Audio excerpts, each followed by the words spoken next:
through what startup funding vehicles is briefly.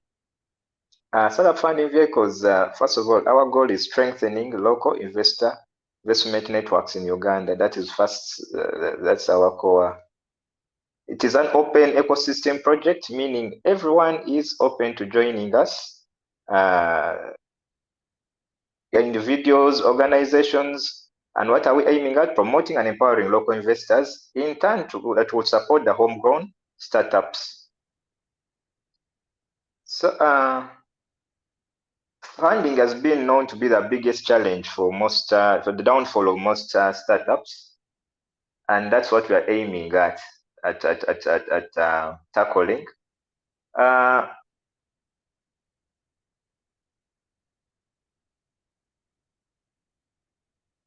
Eric, have we lost you? Hello? Yes, we can hear you now. I was saying funding is one of the biggest challenges in our startup ecosystem, and this is something that we're aiming at tackling. When we talk about our current atmosphere, most of the funding comes from abroad. But even that little that we are getting from abroad, we could maybe make more in addition to what we also have locally. There's something this Ken. Yes. A moment. Okay, I think at this time maybe I can continue from where Eric has stopped. So what we're saying is basically that having funding as the biggest challenge in our ecosystem, which is mentioned as at 55% of our entrepreneurs say that affects growth of the ecosystem and attraction of external funding. But with these two challenges dealt with, as we can build a strong local investor network, thus building a stronger ecosystem that accesses funding. We have 4 big case studies that we can learn from, especially often called the Big Four: Nigeria, Kenya, South Africa, and Egypt. Quickly, Nigeria raised $1.2 billion US locally in 2022. Kenya's Silicon Savannah contributed 8% of their GDP in 2022 as well. South Africa grew its financial inclusion by 23% within 8 years as a result of startups, what we call mobile wallets, mobile money, and so on and so forth. And with Egypt, they raised 400 million in just 2020. We don't have figures for Uganda because they're micro, and that is why we are getting into this conversation that we need to join the Big Four. Maybe we should start saying the Big Five, or the continent should be saying the Big Five, Uganda inclusive. Just a quick case study. In 5 years, Africa raised about $12 billion US entirely. What that literally means is that each year we were raising, let's say, we were raising maybe 2.5 million, 2.5 billion as an entire continent. Mind you, Africa has a potential of unlocking $40 billion US locally from its own people. But what we see in 5 years, we raised $12 billion US, an entire continent. Of course, what you see, big maps, it's because of the size of what they can raise. That is why you're seeing Uganda, 160 million in 5 years, 160 million US coming from mostly external funding. The question is, where is internal funding? Yet we can unlock $40 billion US locally on the continent. But what we see as characteristics of these Big Four is the activity by investor networks, venture capital, angel networks. As we can see, Nigeria has 6 actually. South Africa has 5. Egypt has 5. Kenya has 2. It challenges the status quo, but I think it depends on the activity, on the activeness of an angel network. Uganda has 3 here. We are not bad off, but maybe the question is, How active are our networks? How active, maybe how effective are our startups? That could be also a question to ask. But we know that we have very good entrepreneurs here, just as we are going to attest or testify today. What is the vision board for startup funding vehicles? We are looking forward to building a robust investment culture in Uganda. And maybe, who knows, eventually it can go over to the continent. Investor knowledge and learning is what we are looking at, because without knowledge, it is very hard to make an investment. In this space, knowledge, being sure of what decision you're going to make, is what actually leads to successful investment. But under that, we are looking forward to educating investors on startup opportunities in the ecosystem, engaging stakeholders to enhance local funding, as well as having experts share their experiences and best practices, just like we are going to have today.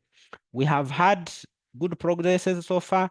Research by UNCST, an institute or an institution that authorizes nationwide research. We have actively participated in investor ecosystem activities. We have hosted 5.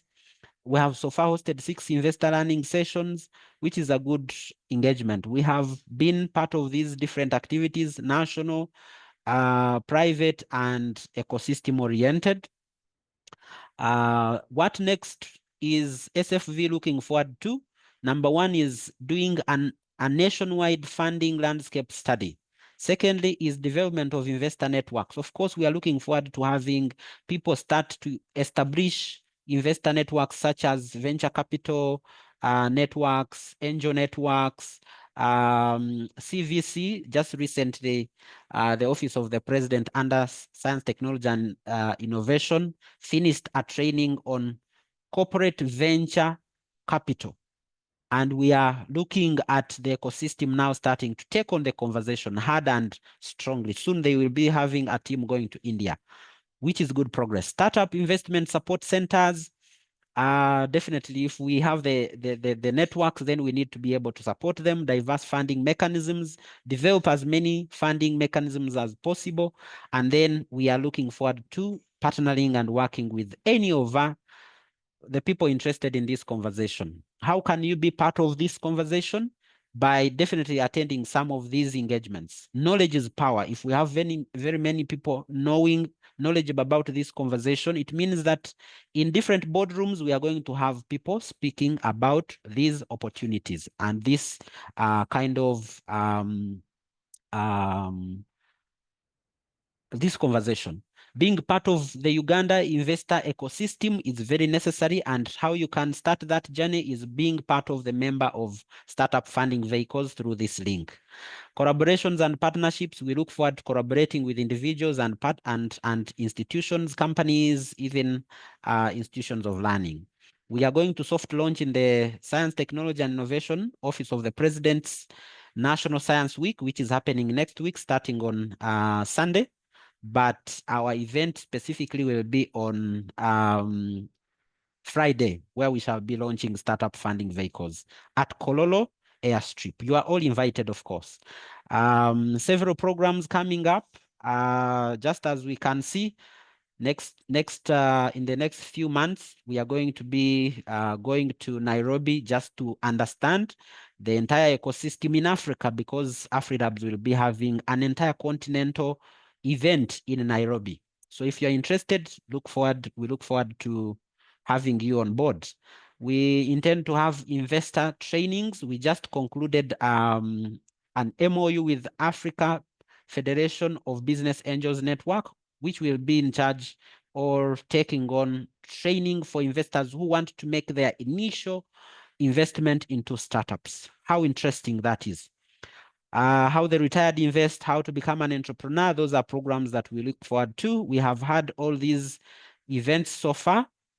And the beauty of participating in these events, by the way, is that you will get a certificate at the end of, at least if you attend 6 of them, 60%, which is 6 of them, you qualify to receive a certificate of completion of basics of startup investment or investing in startups. Lastly, but not least, of course, last week we hosted one of the best persons when it comes to startup investment in this country. Today, we are hosting one of the best startup entrepreneurs and champions in this country, and we are going to listen from them just in a bit. Being a member of Startup Funding Vehicles is not just a sitting back kind of opportunity. It is an opportunity where you take part in the conversations of startup funding vehicles. So you need to contribute as a first way of supporting this kind of ecosystem.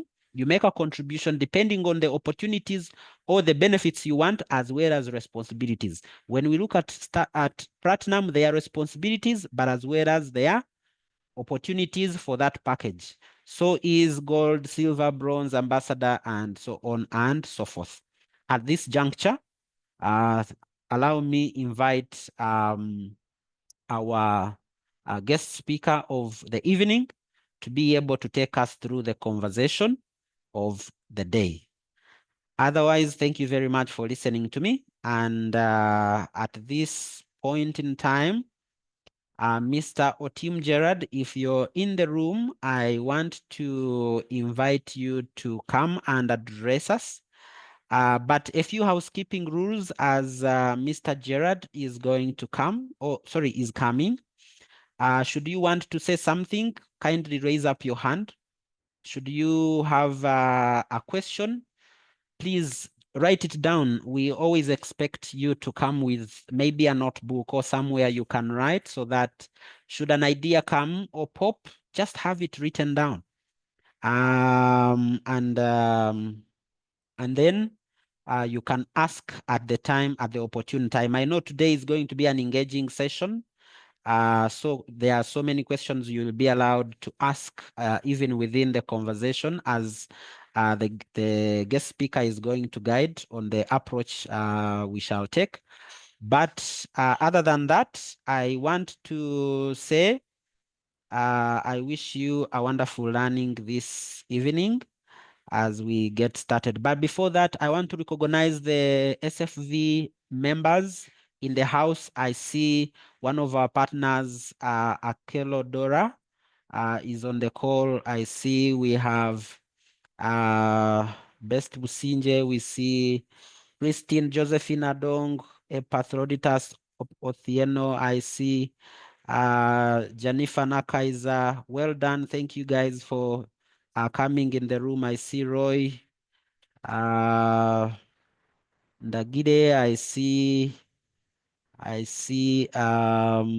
Samson Tumhaire and many others. But I also want to say this session is proudly brought to you by TechBuzz Hub in partnership with Startup Funding Vehicles, in partnership with TechBuzz Hub, in partnership with African Federation of Business Angels Network, and of course, Ensibuco, from where our panelist today is coming from. At this particular point in time, Mr. Gerard, I want to invite you to take on the session. Over to you, sir.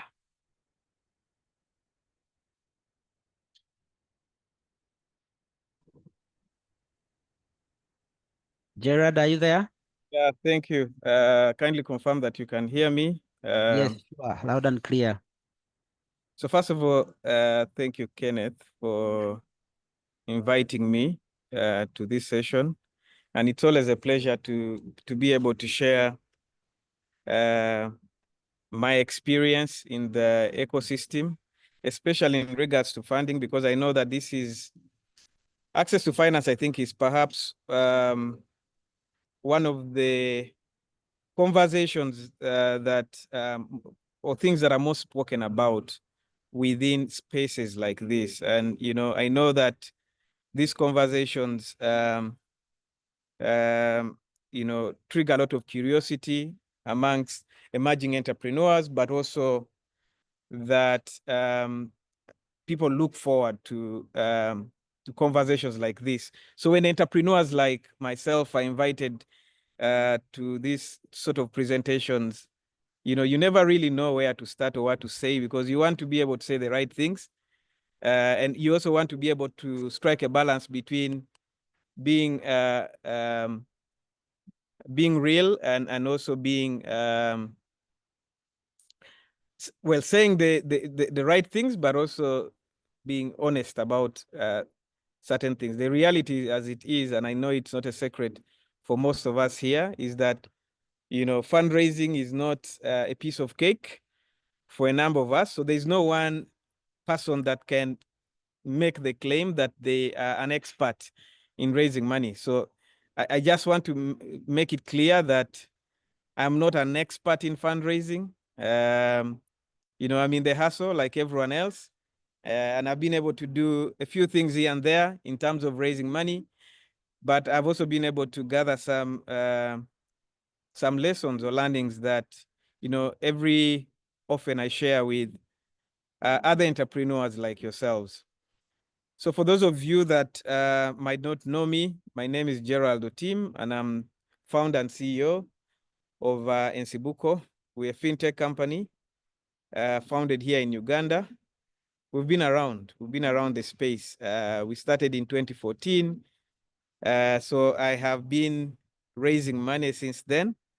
Over the years, I'll put the number at about $10 million that we've been able to raise, but I won't really go into the details of our past raisings. I think I just want, you know, to kickstart the conversation by highlighting the most recent raises that we have made. Some of it might have made it in the news, others might have not. So I'll start by highlighting that.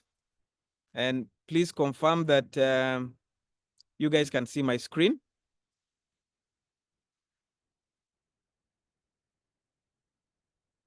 Can see you your guys screen. We can see Okay. your screen. Yes. Yeah, so this was one of the events. This was actually last year. We raised money from Care Social Ventures. I think this made it into the news, as some of you might have seen.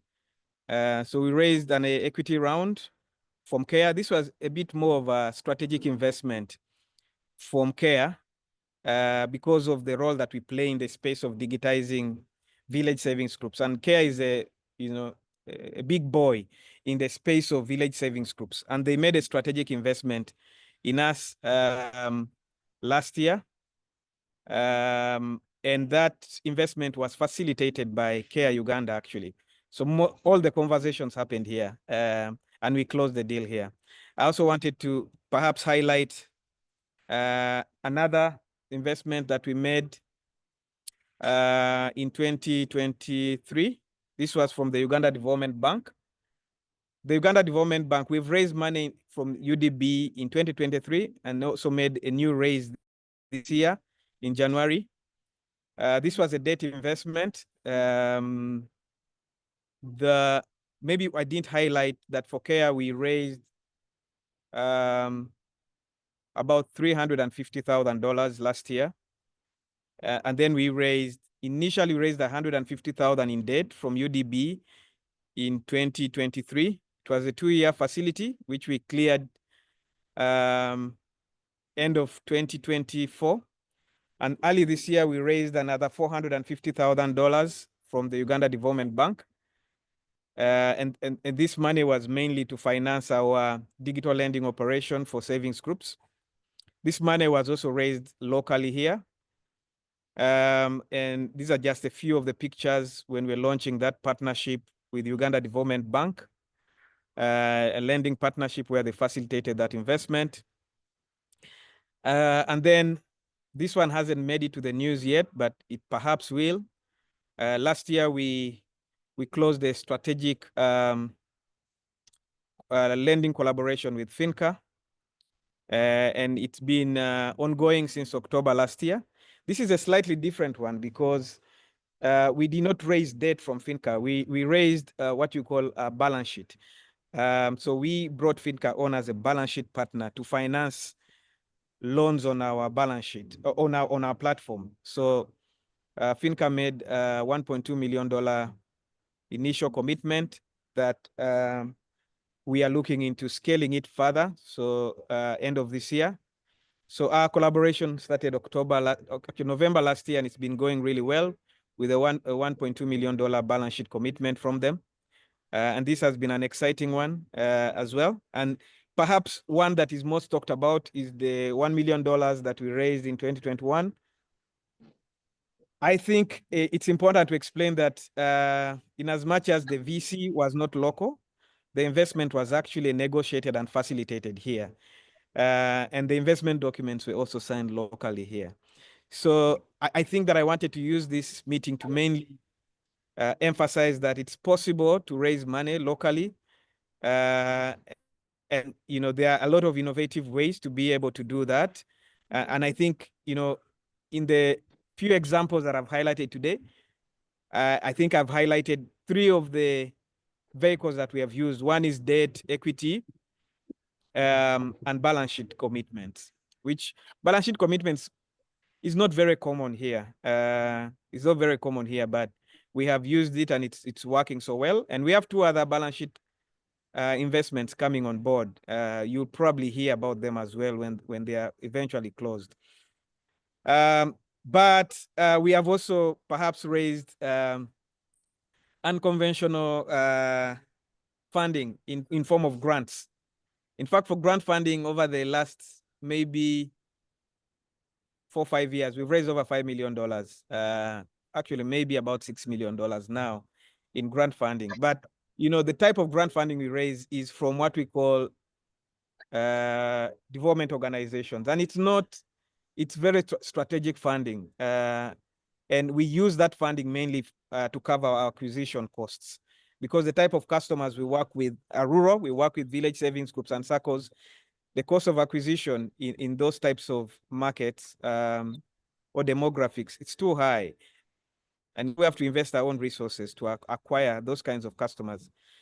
It will be difficult, for us to break even or even become profitable.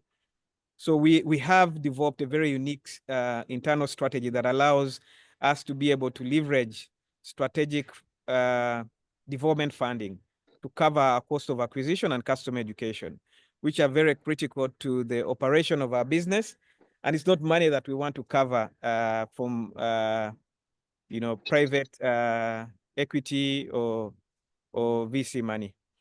So I thought I would highlight those, but spend a few more minutes talking about what it is that I've been able to learn over the years in regards to fundraising. And just to emphasize that when you talk about raising money, most of us think fundraising is really about preparing nice pitch decks or, being able to meet up with investors and pitching your idea, whereas those are important, having a pitch deck, having a data room, being in the spaces where investors are. I really don't want to dwell too much on that, because I'm sure most of you have been through this investment readiness programs. What I wanted to really tackle is, the things that most times do not seem obvious to us, but are really critical when it comes to raising money. And one of them is really readiness. And readiness is really about how prepared you are to take money. A number of times, most of us are actually raising money when we're not ready to raise. And by readiness, I mean, do you actually know what you need the money for? And can you clearly articulate what you're going to do with the money and how you're going to produce returns for the investor? Especially for those of you that are interested in raising debt. A number of times, we actually cannot clearly articulate what we are going to do with the money, how long we are going to turn it around, and what the returns will be, and when you'll be able to repay. So when I shared with you an example of how we raised money from UDB in 2023, actually before we raised money from UDB, we had embarked on this process of building an embedded loan product on our platform for VSLS. We acquired a microfinance lending license and wanted to start offering loans. And we asked ourselves, where can we find that kind of money? And so it was obvious that it was difficult to find that kind of money from traditional mainstream banks, and we needed to look into the development financial institutions, and UDB was top of that list. But first, we needed to demonstrate our readiness. So what I did was I talked to a few friends, actually specifically spoke to 3 friends, and I was able to raise initially about 85 million shillings to do what I call a proof of concept. So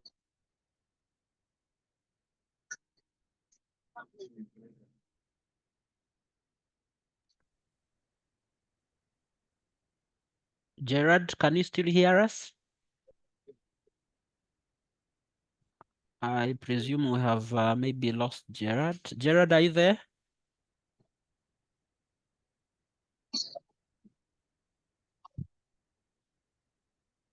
Okay, colleagues, as we wait for maybe Gerard to reconnect, I want to welcome you once again to... we started lending. Gerard, we lost you for like 30 seconds. I think, are you there?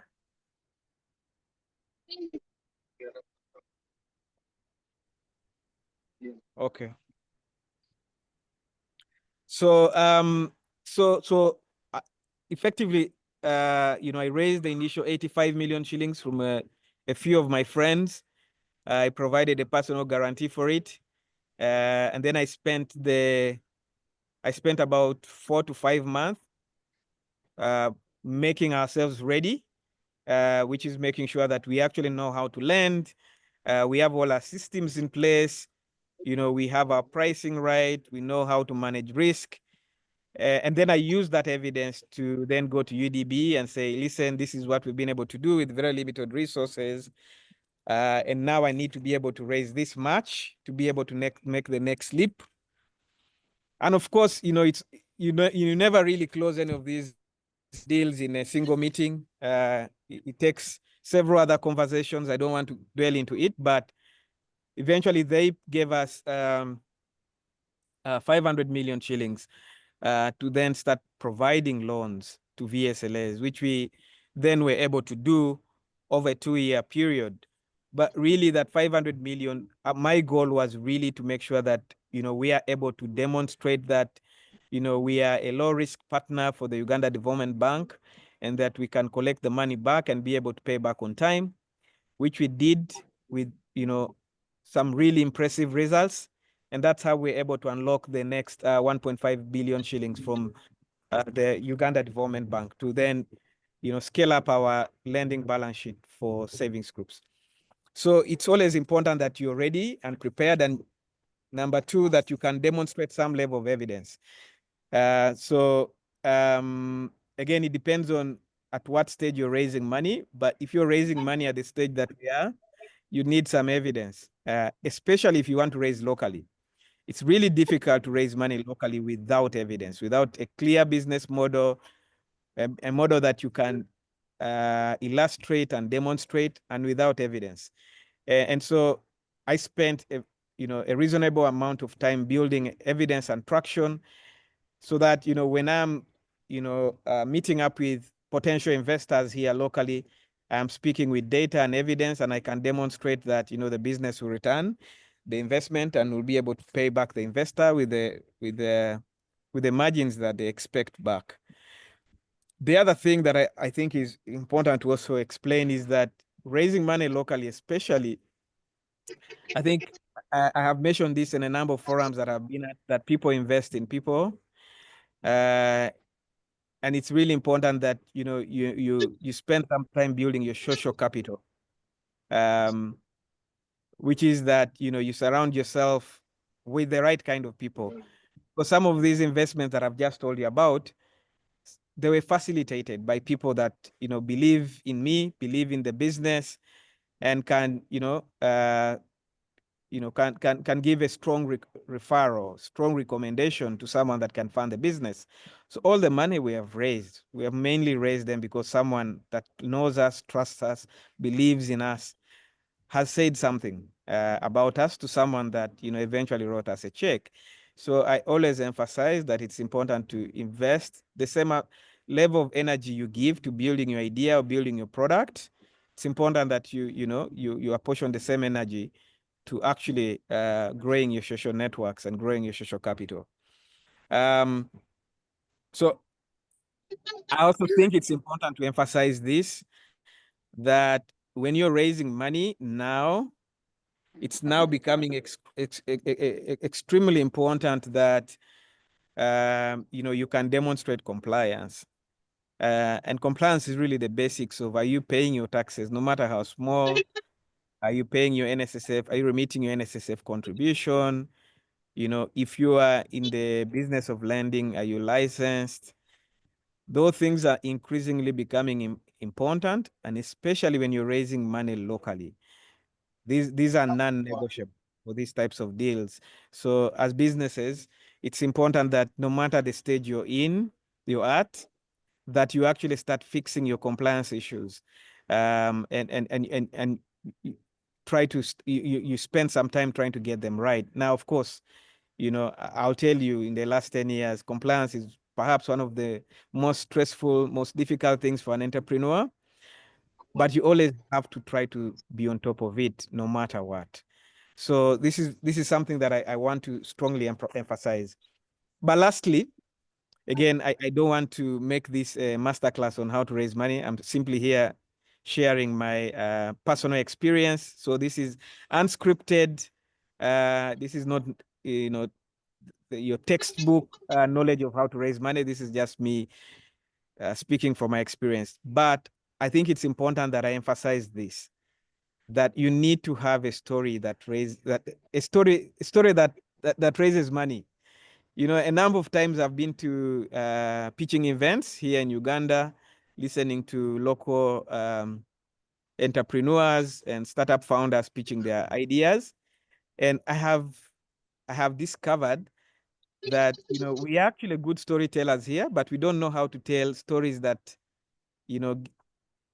gets us the checks.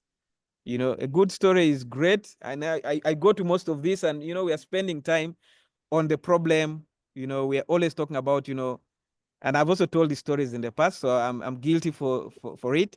But we're always spending time talking about, how we grew up in this type of community, how we experience this problem. We spend like 3/4 of the pitch or a conversation you're having with the investor actually dwelling about why this matters to you, why this is important to you. Whereas that's important, it's really important to tell the story of the business, which is, where did you start? How have you grown? What are the metrics? And how do you see the business in the next 2 to 3 years? And it's important to tell a story in the language that investors understand, and to use the jargon that investors understand. There are things that investors really want to hear. So it's important that you enrich your vocabulary with the vocabulary that investors understand, and make sure that you're able to weave that into your story, but really tell the story of your business metrics. Where did you start? How have you grown in terms of numbers and revenue? What have you been able to learn over time? And, where do you see the business, again, from a metrics perspective, in the next 2 or 3 years? So I thought I would, wind up with that and just open it up to questions. I would rather this was a more interactive session.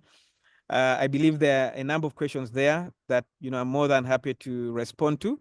So I just wanted to, preempt the conversations and then open it up to you guys to ask the questions. Thank you.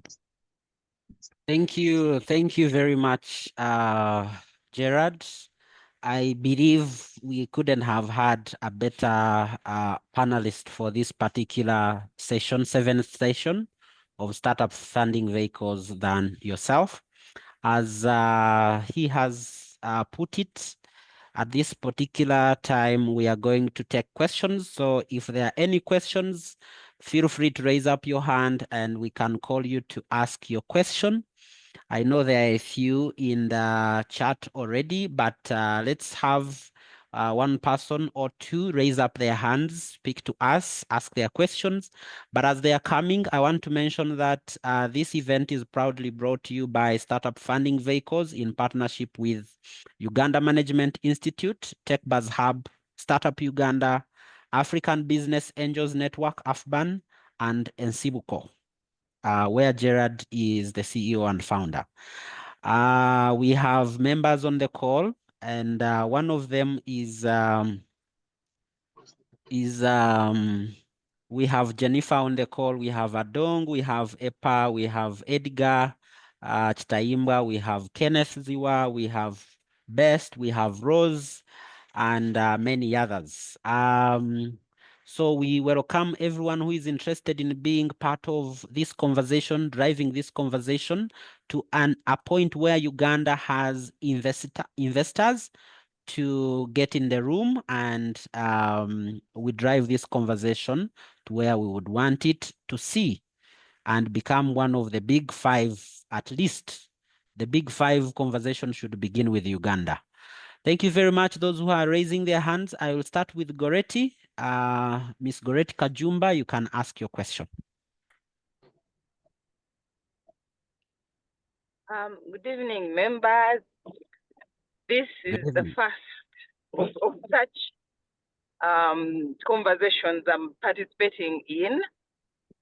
And I'm asking from a point of learning. I work with the private sector development program, and one of the interventions, especially under lowering the cost of financing businesses.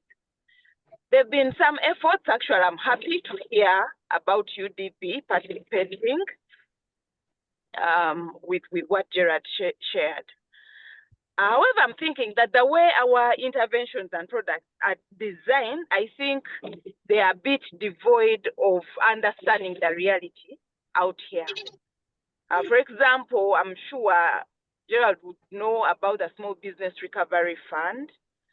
So my point is there a point or a platform of engagement for you to inform the designers of this product that this portion can go to startups, this portion can go to established businesses, because there are products there, and I'm sure they are consumed, and those that are not consumed normally it's because of eligibility of the businesses. Another thing which is very encouraging that came from Gerald's submission is he did not use this word, but informality might be a bit difficult.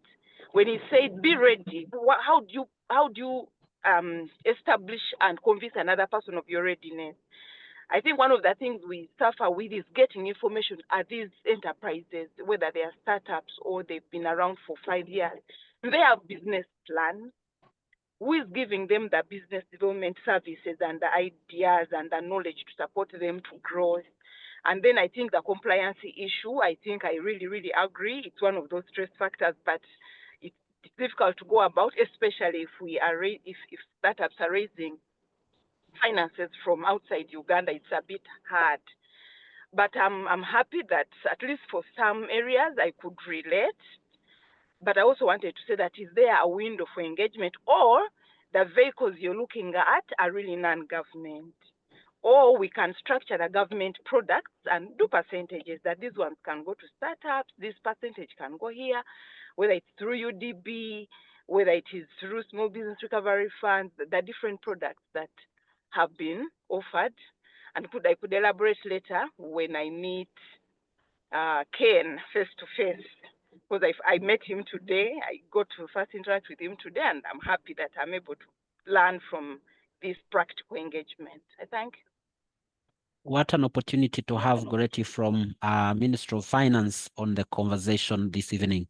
And I hope we can even have, as you said, further conversations on how entrepreneurs can surely benefit from some of the programs that you have on board and how we can facilitate that conversation. Gerard, over to you. I think I'm going to mention 3 other questions in the chat, but anyone who wants to ask a question, you can raise your hand. After these questions, we can get you to ask your question. So Leah says, how do we get to know about these activities? Okay, I think I already answered that in the chat. It was maybe to us.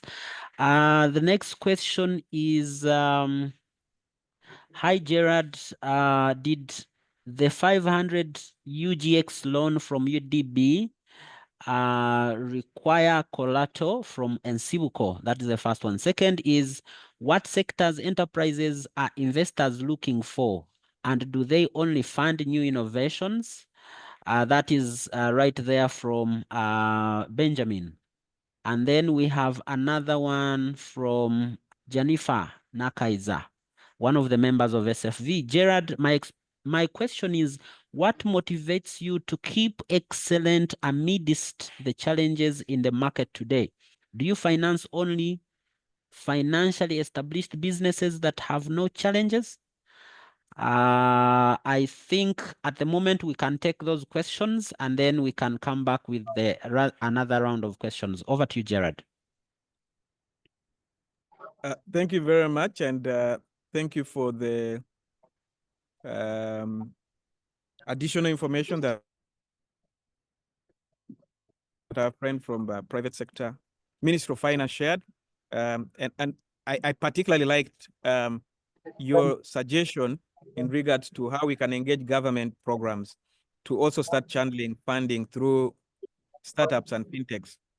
We have actually been involved in these conversations with a number of stakeholders, including with the GROW program. We have been having active discussions with them about how some of that kind of funding can also be channeled through startups. But also, I think it's important that I emphasize that we were actually the Uganda Development Bank's first ever tech investment. They had never really provided funding to a tech company before. And we spent quite some time with them, getting them to understand how tech companies are structured, and also helping them develop a product that would be suitable for, fintechs and agtechs.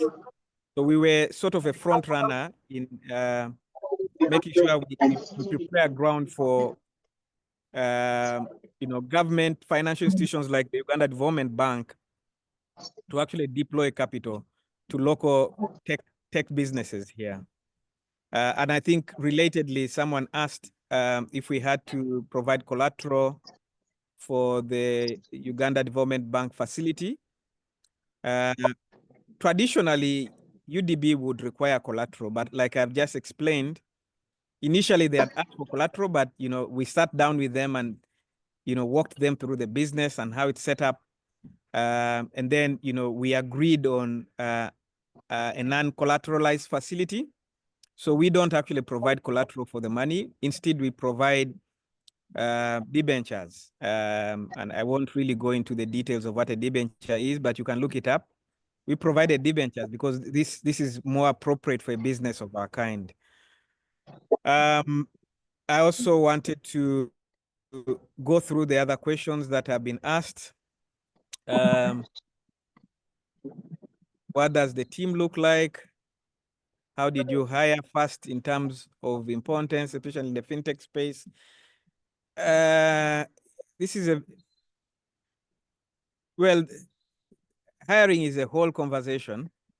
And maybe in the future, we will have a session on how to hire right and what to look out for when you're building a team. What I can say is that we've done a really good job at NCBUCO, hiring the right people and retaining them.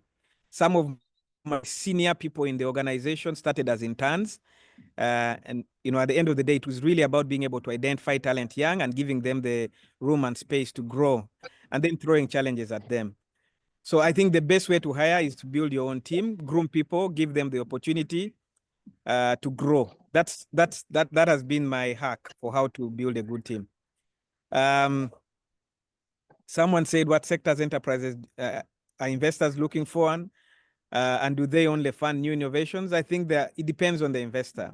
There are various investors. You need to do your homework before you decide to, sometimes we spend time pursuing an investor that's actually not right for us. Maybe they're not investing at our stage. Maybe they are a late stage investor. You're an early stage business. Don't waste time with that investor. They won't invest in you. Or maybe they are not investing in your region. Maybe they're not investing in Uganda, or they're not investing in East Africa, or maybe they're not investing in your sector. So some investors are sector agnostic. Others invest at particular stages. You just need to be able to do your DD and then, maintain a list of investors that you think are most appropriate. But I think, like I mentioned earlier, for me, the best investors and everyone that has invested at NCBUCO have been referred. They have been referrals. So it's always important that, you maintain a good social network and make sure that people believe in you and that they can actually send people your way. The other question is, what motivates me? So it's a broad question. I think my motivation is, some of it is personal. The other is spiritual. And the other is more macro, which is that I really want to be able to create some change and to change people's lives, but I also want to build a successful business. I want to give the country a good example of a successful business, grown here, built here, successful here. So I have lots of motivations, and I pull on each of them depending on how I feel at a particular moment. Sometimes you need spiritual motivation. Maybe you need to feel that you have a purpose, that God put you in this world for something much bigger. And that's your motivation. I think everyone has their own motivations. And I think it's important for entrepreneurs that it's clear to you what motivates you. Then someone asked, I'm interested in transitioning from idea to product. Most people have challenges in taking off. How was your very first pitch and investment? What was your major takeaway? My first pitch was in 2013. It was at Outbox, one of the tech hubs, similar to Tech Buzz Hub. I think then Tech Buzz Hub wasn't in existence. If it was, chances are my first pitch would have happened at the Tech Buzz Hub.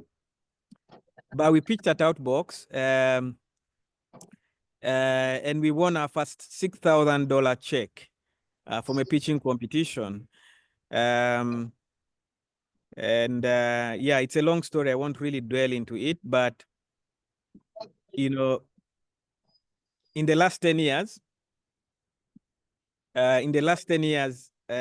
we have encountered lots of challenges, and I think the biggest challenge, is building figuring out product market fit. Most times we spend 2-3 years building a product that the market actually doesn't want.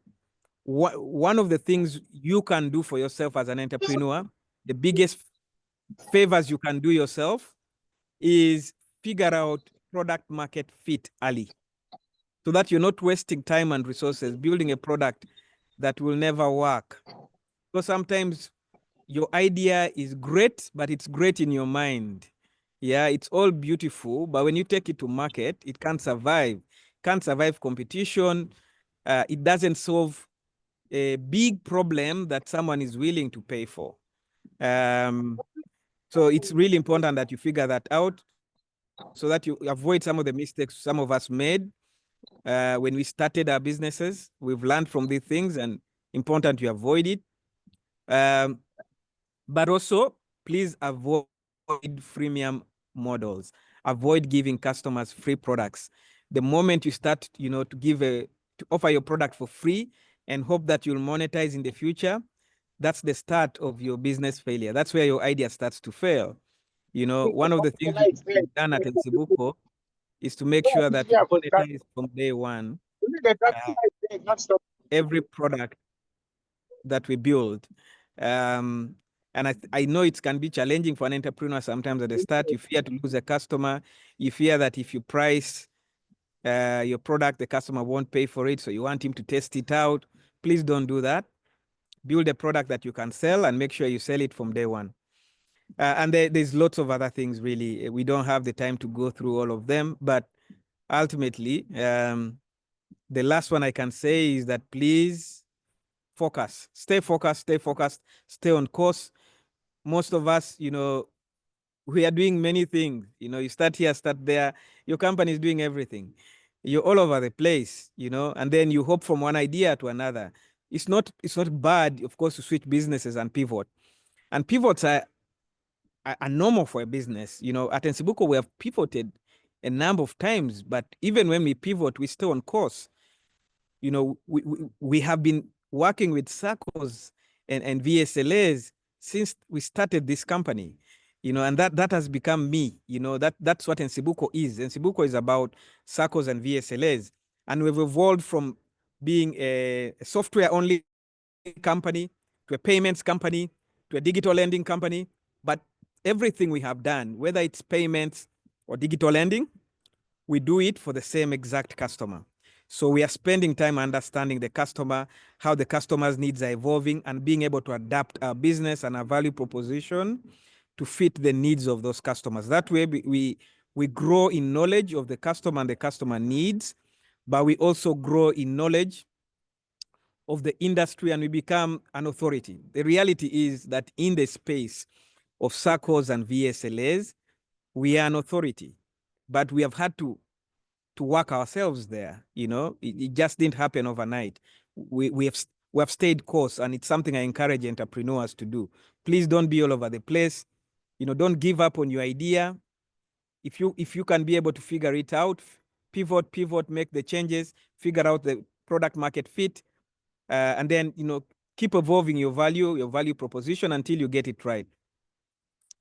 And then Wanjala asked, given that strong metrics are often critical in securing investment, how can an early stage startup, one that is just launching, lacks impressive financial transaction data, effectively position itself to attract initial funding? What alternative strength or assets can it leverage? I think, again, depending on the stage, that I think I mentioned this earlier, you know, not all investors are right for you. You know, there are investors that will only care about the metrics, but there are also investors that care about a story, you know, about the problem you're trying to solve. You always need to be able to know what investor is right for you at what stage, because I understand when you're starting the business, and I've been there myself, you don't have enough metrics. So you're dwelling a lot on storytelling, which I did in the early stages of my business. I told very good stories, and I perfected the art of telling good stories. But I was telling them to the right audience. I was telling them to the people that cared about stories and are willing to write me those checks. I wasn't telling those stories to people that care about metrics. So I think you have to be clear what it is that the stage your business is at, and who you should be pitching your business to.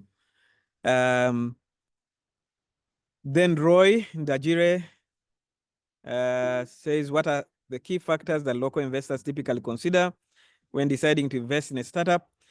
I think there's a number of things, again, depending on who the investor and their interests are. I would say whether it's a local investor or it's an investor abroad, there are rules that are the same. One is that people invest in people.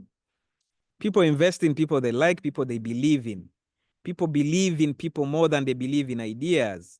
Ideas can be replicated, but people's qualities, character, motivation, vision can't be replicated. So a number of times, if they might not tell you when they invest in you, but they really invested in you because they believed in your vision.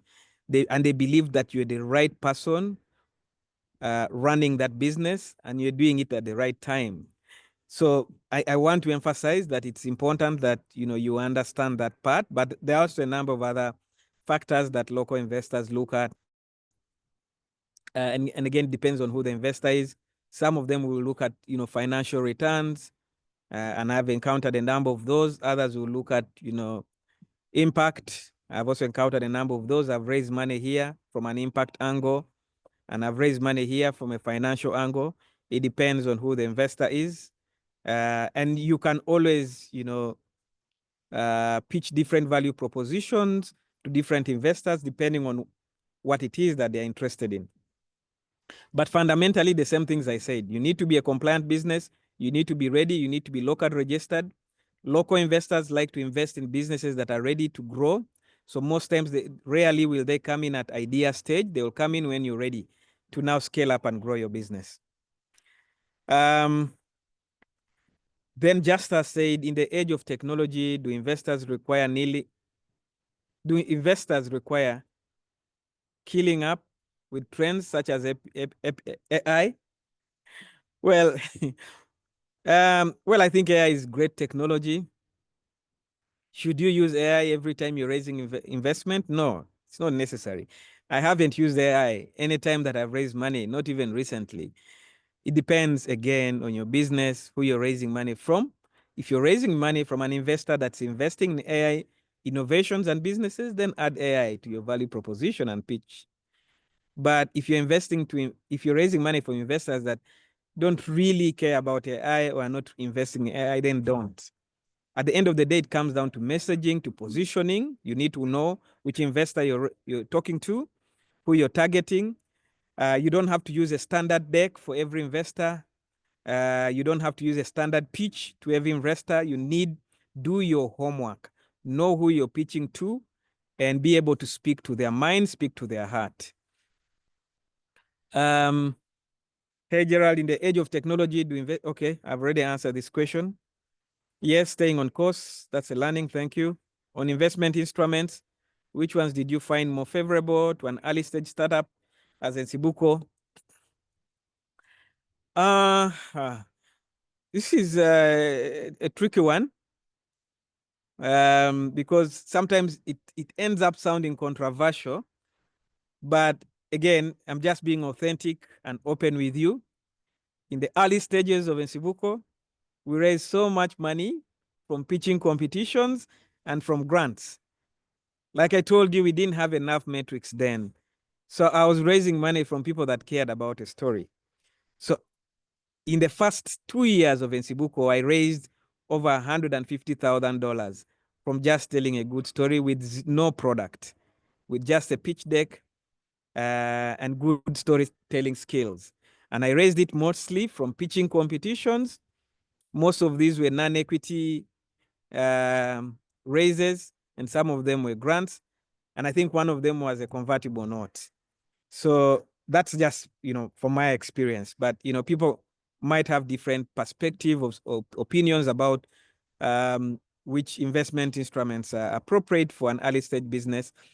But I ideally, think about angel investors. These are mainly friends, family, and most of those small ticket sizes, they won't give you a lot of money, but that's okay. If you can use that money to do something and build early traction, that will be great.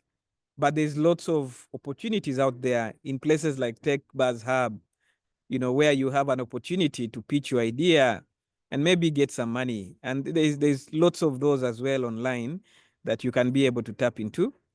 But again, it depends on the business, the type of business. This is more appropriate for tech companies, but if you are, let's say, a company that's adding value to a product, you might be able to raise from angels, mainly family, friends, or a few individuals that are interested in the kinds of things that you're doing. Then Agambe asks, what investor platforms or networks have you utilized that you recommend? This one is, well, locally, I attend literally I attend a number of events locally. Some of them are not necessarily investor events, but I'm visible. Most of you have seen me in these places.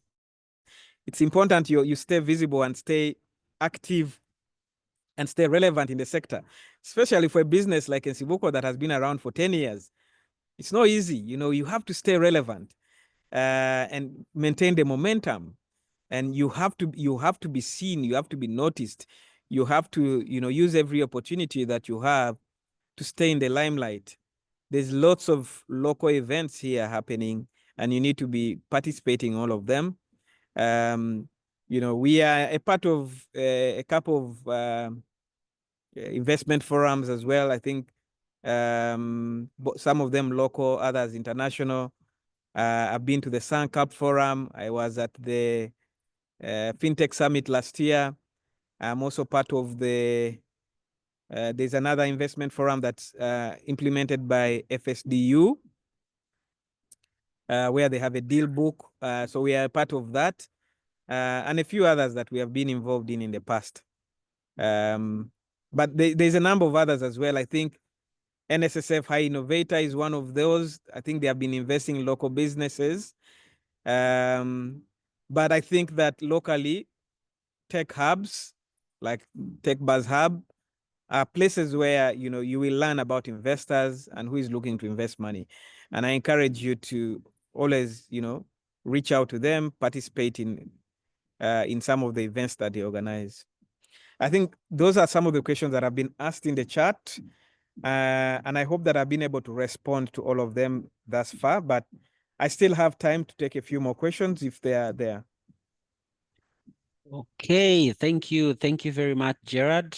You've heard it from the horse's mouth. If you still have a question, dive in. Just raise up your hand and we shall call upon you to ask your question, or just put it in the chat. As we wait for those questions, I just want to briefly actually remind you or let you know that Startup Funding Vehicles is going to be launched in the National Science Week next week, organized by Science, Technology and Innovation Office of the President. And it's going to happen at Kololo starting Sunday up to Friday. But our event shall be happening on Friday. Most likely we shall be graced by the State Minister for Investment and Privatization, Honorable Evelyn Anite. And we are also calling upon for good public speakers to make presentations on different topics as a way of soft launching. And this is also one way for you to support this ecosystem by making sure that the story of fundraising becomes loud and clear and is listened to. Yeah, thank you very much. I see Burhan. Burhan, you can feel free to ask your question. Yeah, thank you so much, Gerard, for such a great deliberation and leading us on investment. So I would like to know, as you're beginning in Sivuku, were you having co-founders, or during the period of running a Sivuku, have you found yourself having to raise money, but also in exchange for equity within your business, and then maybe give up some portion of your business in the due course? Thank you. Thank you very much. I think Gerard, maybe just also ask this one so that you take all of them at once. Derek Osulo says, what do you recommend as the best investment instrument for most early stage startups in the local space, irrespective of the level of startup development reach, that may limit securing funding from available funding firms? And then I think Burhan has just asked his question. Then will the meeting be physical? Okay, that is certainly from our side. Hello, Gerard. How have you been able to protect your intellectual property while pitching to investors? Thank you. Over to you, Gerard. All right. Thank you.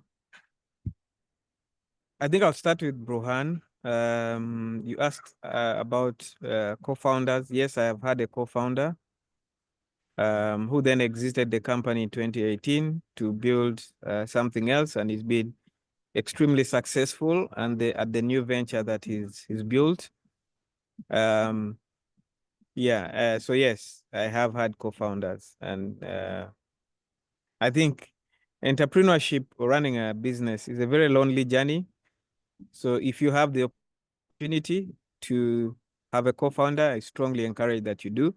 Someone you can bounce ideas with, but someone that also becomes a strong support system for you.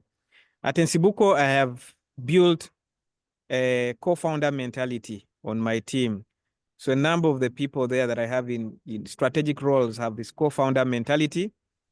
You know, I treat them like co-founders.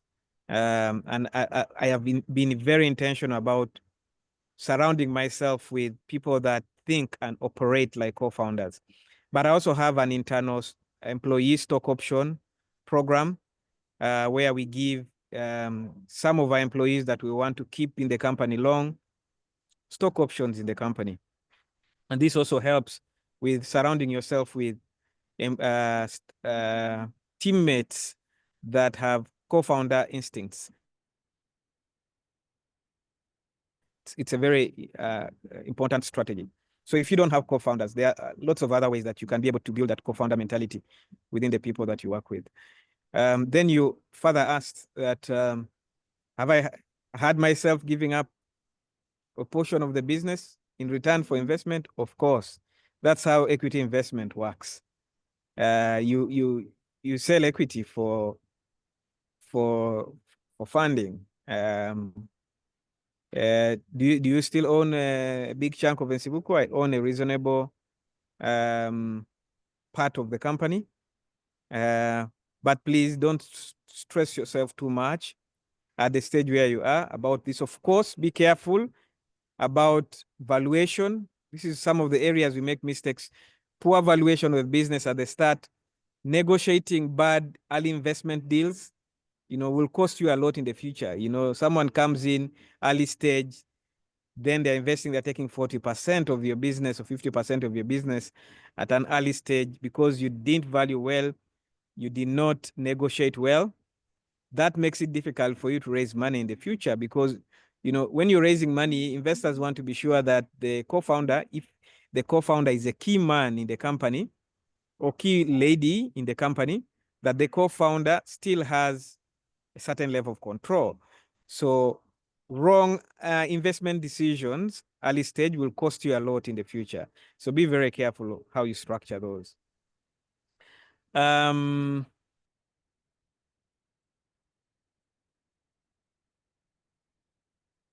I think the next question was about IP. Gerard, are you still there?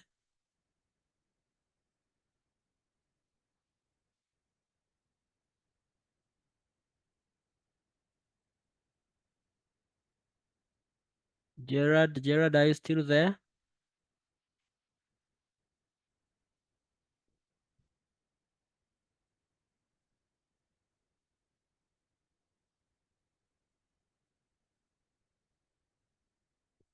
Okay, looks like we've lost Gerard for a bit, and maybe as we wait for him to come back and address a few questions that have just come in and those that have been raised, I want to remind you that we shall be launching SFV next week, and a lot of invitations will be coming to you, whether physical or online.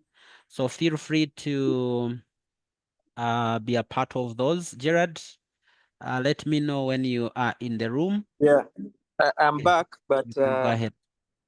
I've lost access to the chat. I switched Okay, devices. the next question was about IP with you.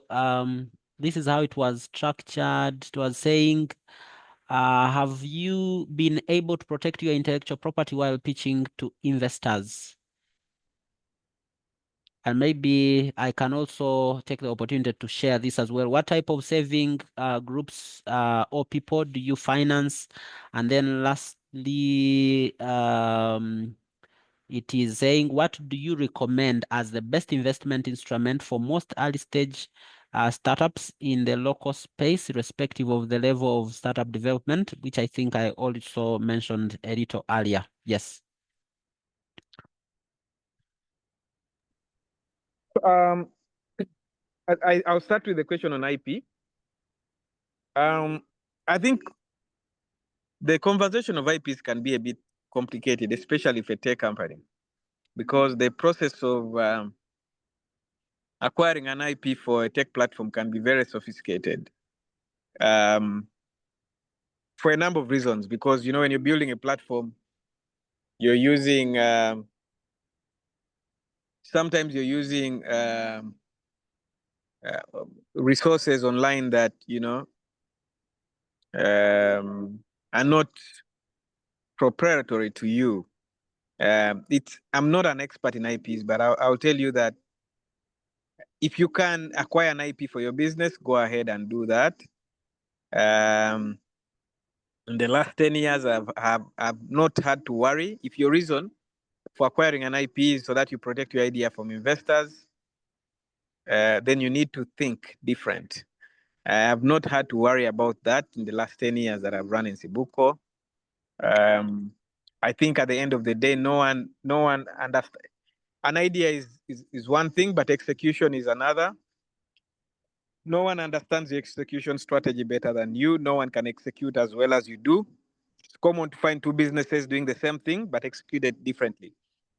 If you can acquire an IP, go ahead and do that. I don't discourage. If you cannot acquire an IP, or you're not able to, we don't have an IP of our platform. If you can't, then just have a great and proprietary execution strategy. Of course, there are elements in the software that are proprietary to Nsibuko. So, for example, our lending algorithm, it's proprietary. We built it on our own, and we built it using our own knowledge of our customers. And there's a few other products as well that we've built that are very unique to us. Maybe we can IP those in the future, but right now we don't really have IPs on our products. But we have been just great at executing. Kenneth, remind me what the other question was. Yes, the other question was, it was a very long one, though let me, it was saying, what do you recommend as the best investment instrument for most early stage startups in the local space, irrespective of the level of startup development reach that may limit securing funding from available funding firms? And then I think the other one was, when pitching, it's important to, oh, no. This was a response from someone. Convertible notes is what I would highly recommend. I would say two: convertible notes and gifts. Gifts, including grants, where grants fall. If you can always get free money, take free money. If you can always get it. Yeah, but if you can't, then I would recommend convertible notes, because convertible note is not a debt, neither is it equity. It's in between. The advantage of convertible notes is that it allows you to raise money without having to price your company, without having to bother about valuation. You don't have to value the company, because sometimes your early stage, you don't know if you will value it right, if you will overvalue it or undervalue it. So I always recommend for startups, early stage, if you want to raise private capital, then do a convertible note, because then you don't have to worry about valuation. You negotiate like a SAFE. Actually, SAFE perhaps is the best. SAFE means simple agreement for future equity. For those of you that don't know about it, look it up, or better still, reach out to Kenneth. He can maybe organize a session about, or he will include it in the session about funding vehicles. But a SAFE is something we have used as well at Nsibuko. It's simple agreement for future equity. We sign an investment deal with a person, and you agree that you will give them equity in the future when you have a priced round, and you negotiate the terms of that investment today, right? So that you give them a valuation cap and maybe some discounts. There's a lot of SAFEs is a whole topic of its own, but if you can write it down, please write it down. Convertible notes, preferably a SAFE, is something I highly recommend for businesses that want to take private capital at an early stage. Okay, maybe one last one that was asked was from Jennifer, that said, what type of saving groups people do you finance? And maybe this is a chance for also you to onboard one of the colleagues who might belong to one of the saving groups to join Nsibuko. Yeah, we work with all kinds of savings groups. We have savings groups here in urban locations. We have savings groups all over the country. We have 12,000 savings groups that actively use our platform. We have some in Kampala, we have in Jinja, we have in Soroti, we have in Lira, we have in Yumbe, we have in Arua, we have in Western Uganda, we're everywhere. And we work with all kinds of savings groups, urban and rural savings groups. But we only finance savings groups that are on our platform and are organized and registered.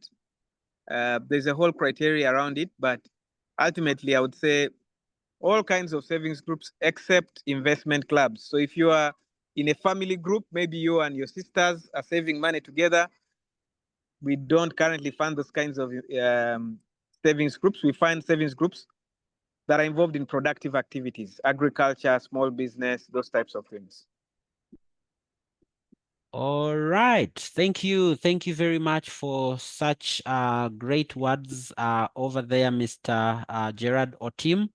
I don't think we would have had a better person on this conversation. And certainly if you're out there thinking, why did we have to choose Mr. Gerard, yet we are talking about strengthening empowering and promoting, investor networks in this country. It is because we cannot have this conversation without the people who drive investment. And of course, they are businesses, they are entrepreneurs that drive this conversation. And that is exactly why we definitely had to have someone like Gerard on the conversation. I want to mention that one of our core member, Dr. Charles Maina, is also on the call this evening. Talent for Wealth Initiative, an institution that we also partner with to drive this conversation. And I think they are very well grounded in IP discussions. We also have AFBAN, African Federation of Business Angels Network. We have, of course, NCBUCO that brought this conversation to us, very excellent deliberations. We have Startup Uganda, the ecosystem enabler of this country where we belong as TechBuzz Hub and many other innovation hubs. Of course, TechBuzz Hub, we have Uganda Management Institute with whom we partner to deliver these sessions, and Startup Funding Vehicles. Edrin, I see you have your hand up. We are going to give you only 1 minute to ask your question, and that question will be responded to in 1 minute.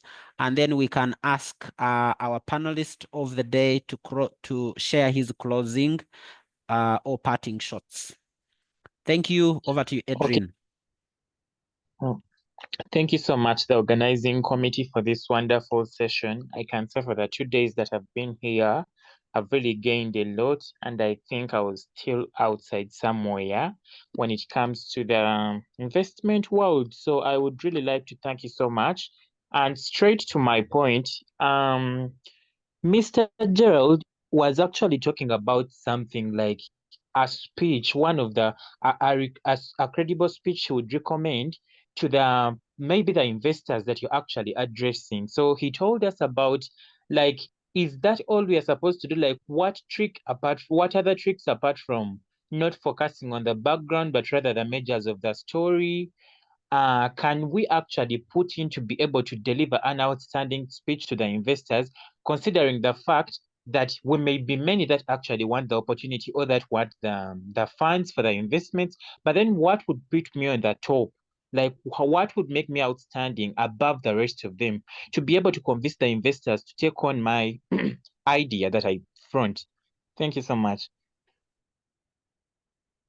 Gerard, I think you can just take 1 minute to address that, and then you share your parting shots. Yeah, After Gerard shares, just a second, just after Gerard shares, for those who were not with us as we introduced startup funding vehicles, we shall take about 5 minutes. These sessions are supposed to close at exactly 7:30, but I believe that we shall be able to catch the time. But if you came a little later, we will take a few other 5 to 7 minutes to take you through startup funding vehicles, how you can participate, how you can be a part of the learning ecosystem, and how you can join, and most importantly, how you can make your first investment, or how you can become an investor in this country through the different champions that are putting up investment solutions or investment networks in the country. Thank you. Over to you, Gerard. Yeah. So first of all, I think it's important that I explain that I think the last time I pitched at a pitching platform, public pitching platform or a pitching event, was perhaps maybe 5 years ago. So I might not be the best suited to share, how to pitch publicly. But what I've done is, pitch to investors directly, and this could be over meetings, online, those kinds of, that kind of pitching I have done. And what I have learned from experience over time is that you always have to put yourself in the shoes of the investor. Imagine that investor is listening to you, and then, try to imagine the types of questions they have in their mind.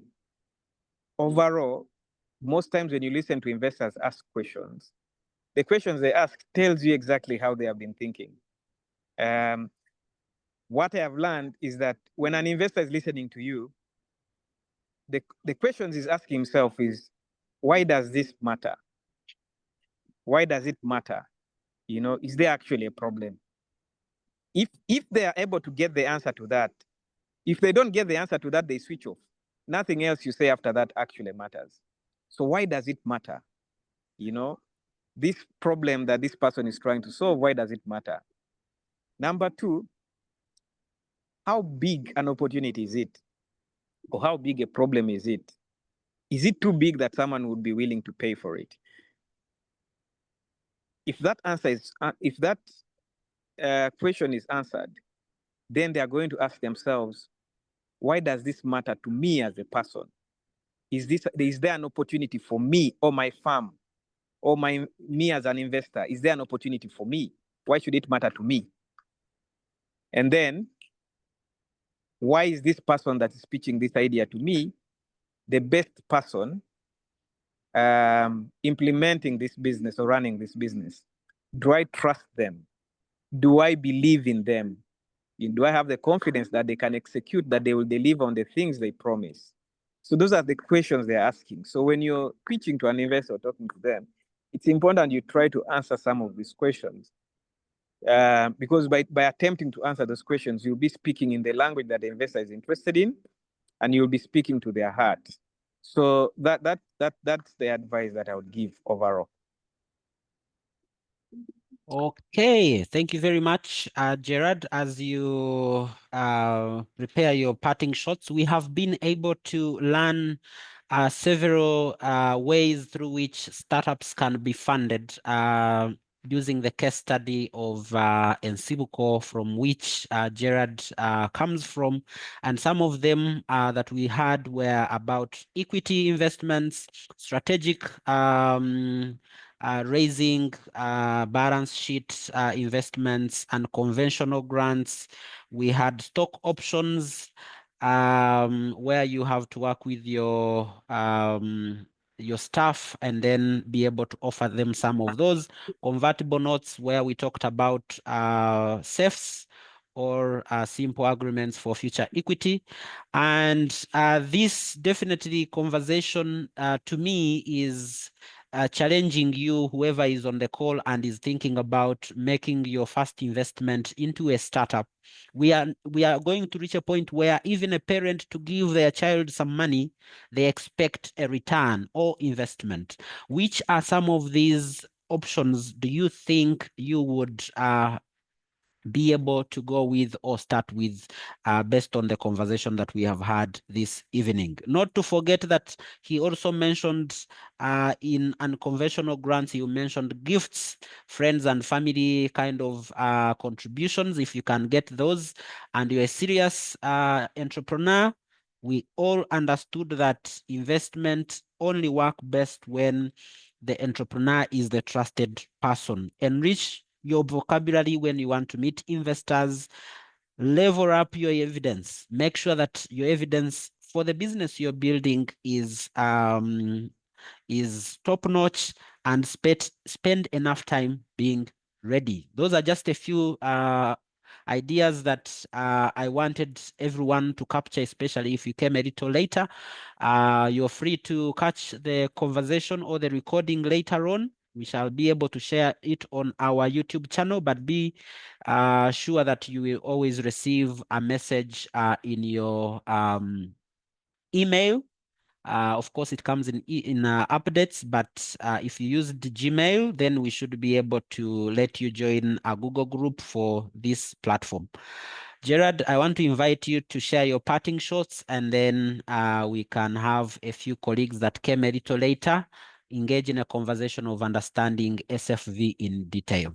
Thank you, and over to you. But I want to take the opportunity to thank you very, very much for making the time, for sharing your long and experience in this ecosystem. And I think everyone on the call can agree with me that we wouldn't have gotten someone better than yourself to actually take us through this conversation. Thank you, and over to you.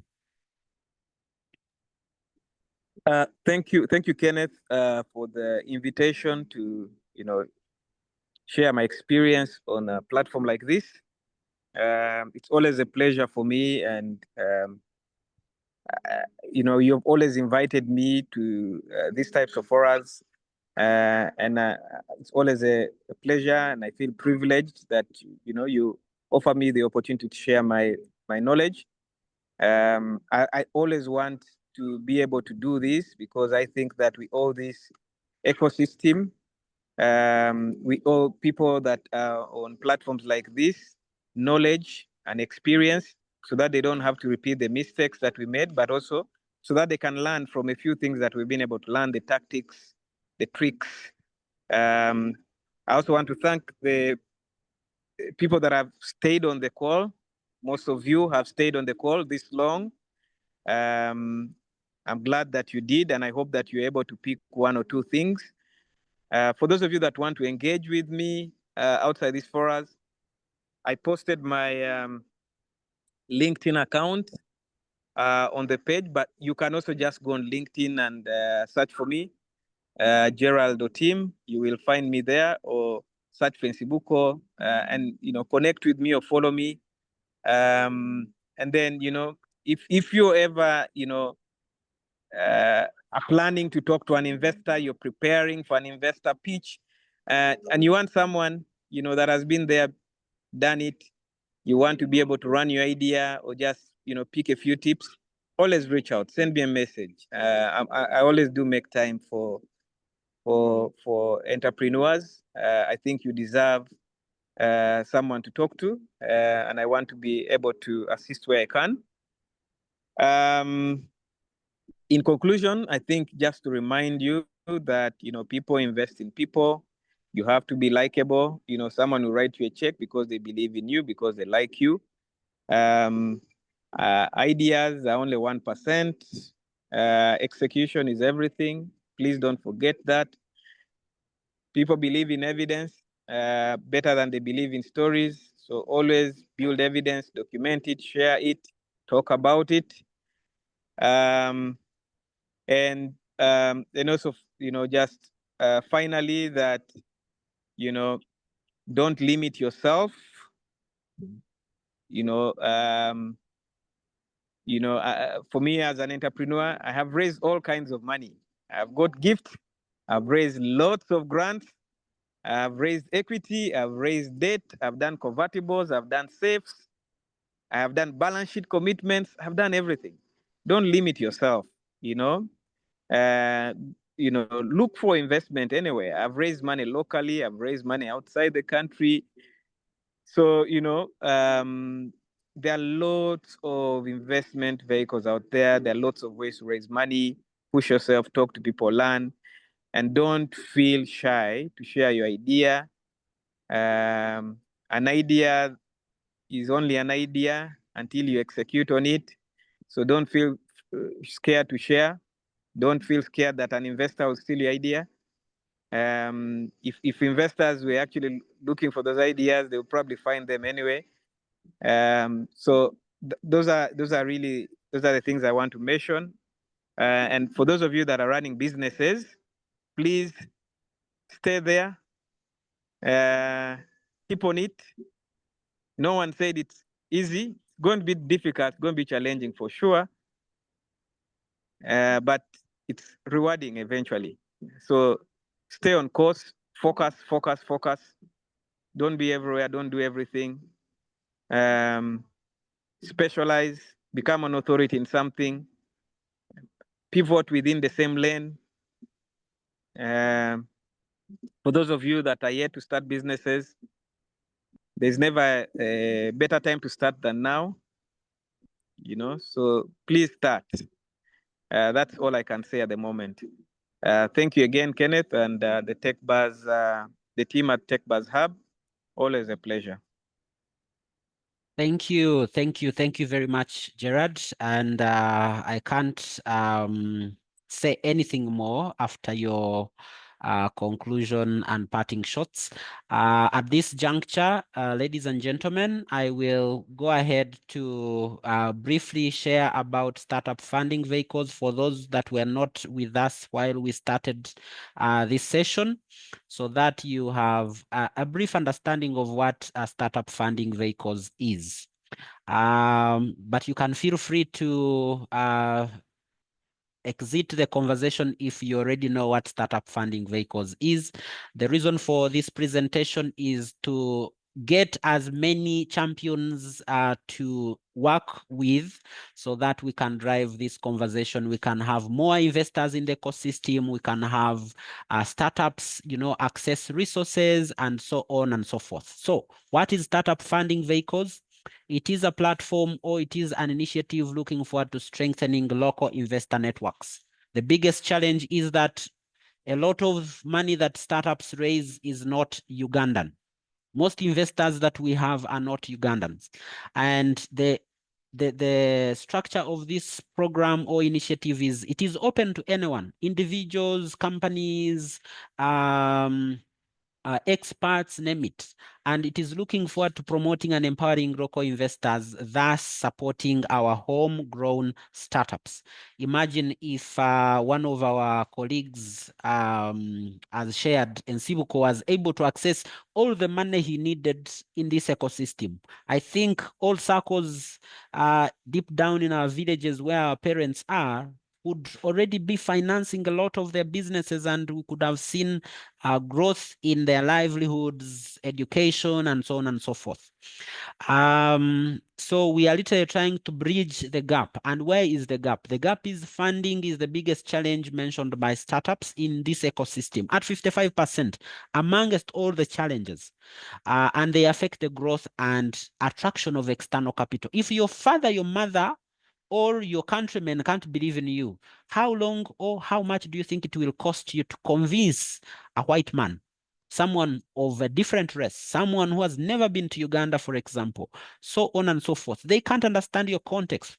But if we bridge this gap, then we create a stronger local investor network. Just a quick case study, the big four in startups, we call the big four are those ones who perform the best in the startup ecosystem.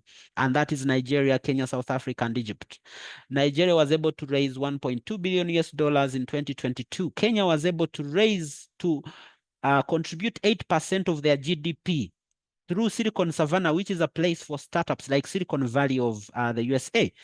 And by the way, also to mention, Nigeria in the same year, 2022, the technology sector contributed 17% in their second quarter of the year, 17% of the GDP of the country. South Africa, 23% was contributed in 8 years through financial inclusion. And then 400 millions were raised by Egypt in 2022. Locally, this is what we're talking about. In 5 years, just have a feel of what how demeaning or challenging this looks like. In 5 years, the whole of Africa raised 12 billion US dollars amidst the potential of raise of available about 40 billion US dollars internally, not even speaking about external. Currently, it is about 2.8 billion US dollars that the whole continent raises in external funding. This we are talking about funding for startups, to be specific. And why you see Uganda very small somewhere at 160 million US dollars is because that is how competitive we are. And maybe that also talks about how we lack internal funding or internal investors. Because if you can convince local investors to believe in you, then it is going to be easier for even other bigger investors outside of the country to come and syndicate and say, oh, if they have believed in them and they have invested 500,000 US dollars, why can't we give them 1 million or 5 million US dollars? Because then there is a big opportunity. On the other side, why we see these big four taking lead anyways, despite the small checks that a 5-year period looks demonstrates, we see active ecosystem networks on investment. For example, 6 of them in Nigeria, 5 of them in South Africa, 5 of them in Egypt, and then we see Kenya, 2 of them, but I think it is dependent also on the activity. We see Uganda has 3 of them, but I think maybe it is an issue of activity, or it could also be the quality of entrepreneurs. So this is a challenge not only for investors to have the ecosystem platforms, the networks for investment, but also entrepreneurs to even strengthen themselves in creating better products and solutions.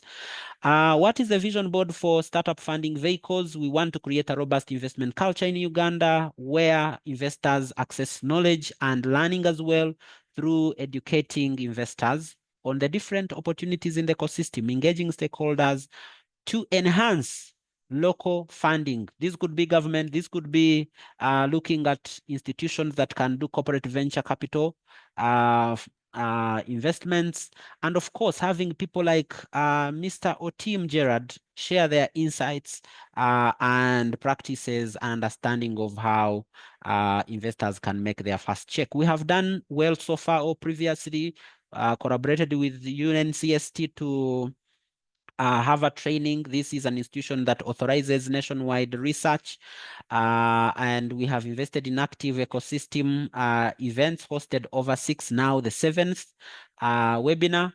These are some of the pictorials of the activities we have been involved in, both external and internal. What next for startup funding vehicles? Of course, we are looking forward to undertaking a Uganda funding landscape. And if you are part of the conversation and you belong to a platform that is excited on an initiative like this, we are happy to have further conversations. Development of investor networks, startup investment support centers. Of course, they need support. If they start, they need support. Diverse funding mechanisms, strategic collaborations. One thing that is not mentioned in this whole conversation is if you take part in these trainings, then you have an opportunity to get yourself a certificate. And that is the first ticket to show that you have the knowledge to spread this conversation out there. And you just need to attend at minimum. Of course, we want you to attend all of them. At minimum 60% of these conversations, then you can win yourself a certificate. But we encourage, even after the certificate, make sure that you finish all the talks that we have had. If you want to be proactive and be part of us, is always attend these sessions. They happen every 2 weeks. Of course, next week we are going to have 3 in 1 event during the launch. Be part of the Uganda investor ecosystem by applying through this platform. When you apply through this link, you join startup funding vehicles at a certain tier. Collaborate and partner with us next week in National Science Week under the Science, Technology and Innovation Office of the President. National Science Week, we shall be launching startup funding vehicles. So you are very much invited. And that is where we are going to give certificates for our first cohort of participants. And of course, sign a number of collaborations that we have been waiting for so long, and then launch a new programs, just as we are going to see several programs coming up. We plan a trip to Nairobi where we will get exposed into the entire continent's innovation ecosystem. AfriLabs, where I am a board member at, is an ecosystem association on the continent and has members across the 53 countries of Africa. What an opportunity we have to actually talk to everyone almost on the continent. Investor trainings, how the retired invest, how to become an entrepreneur. I mean, it's very important to know the right ethos of an entrepreneur and an entrepreneur that can build a business. And all that is something we look forward to develop and create. We have had all these sessions, and of course today we had, and last week we had Mr. Kenneth Legacy. You just need to go back and also listen into this conversation of Kenneth Legacy and many other experts we have hosted in the past, because with this information, I can assure you, this country has much potential to build investors, to fund startups wherever they are. Being a member of startup funding vehicles is not a gameplay. So you must come when you mean it. And that is why you must come proactively, able to make a contribution, to run the secretariat, for example, to run activities. We plan, for example, launching. There's a lot of stuff that are necessary. This is not a for-profit initiative. Maybe in the future, we shall have an arm for investment where we work with investors, attract investors in a certain syndicate, in a certain angel investor group. As we advocate for this, we also definitely shall start and support even many others that will want to start. But for now, we want to first run this as an engagement that educates as many Ugandans, elite Ugandans, to understand how to make their first check. And I can assure you, with our partnership with AFBAN, African Federation of Business Angels Network, very soon you'll be hearing and listening to the program that we are going to start. So each of the membership packages allow you certain benefits as well as responsibilities. Okay? So, and this is just a one-time payment. It is not that you will be continuously paying it. So it is necessary and important to note. It is just a one-time fee.